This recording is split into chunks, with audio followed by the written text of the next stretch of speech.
Pape Djibril Fall le cas Pape Djibril Fall moom dinaa ko considérer comme erreur bi gën a bête bi ma def ci chaîne bi te yàlla na ma yàlla musal ci yenn erreur yi waaye nag comprendre ngeen ma j'étais choqué maanaam kàddu yi mu génnee daf maa tiital man je me suis même demandé mais pour qui il se prend ce gosse en fait mais wait a second c'est pas parce que xale yu jigéen ñi nekk ci TikTok bi xamuñu seen valeur di ñu forcer seen ginnaaw yi yow la ñuy waatee parce que tout dans les fesses et rien dans la tête rek que yaa ñu moom mais bref man moom pare naa ci bett nga ma nag ba ci kanamu yàlla suñu réew mi kenn du ko xar ñaar man doomu bawol bi man doomu naar bi maa ne Sonko bien yow fi ñu toll nii ñëpp a bëgg doon Joola fii ñu toll nii Pape Djibril Fall sénégalais yëpp a bëgg doon doomi Casamance pël beeg tukuleur beeg séeréer beeg ñëpp a ci bokk yam sa wax ji sax tax na ma xam que ni Sénégal vraiment benn bopp la mais il faut arrêter mais politique jarul lii bro liggéeyal pour le moment nii moom génération TikTok bi nga mën a jiite te loolu dafay fekk Sénégal tas ci 15 prochaines années yi di ñëw li ñuy wax morne maanaam da ngaa juddu rek dee ci politique yow loolu moo la dal da ngaa juddu rek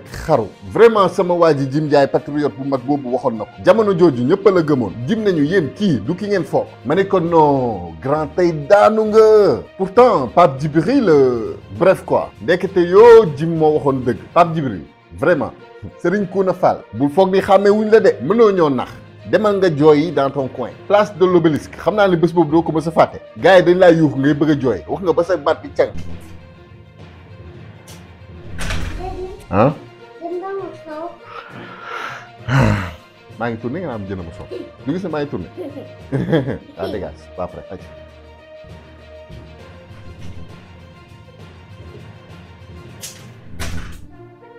wallaay moom sax place de l'Obélisque bés boobu moom xam naa ni doo ko mës a fàtte gars yi yuuxoo la rek ngay wax bay bëgg a jooy boobu nag waroo ko woon téye parce que jooy original la woon mais nag garaawul duñ la topp ba nga sës ndax mérité woo ko so salute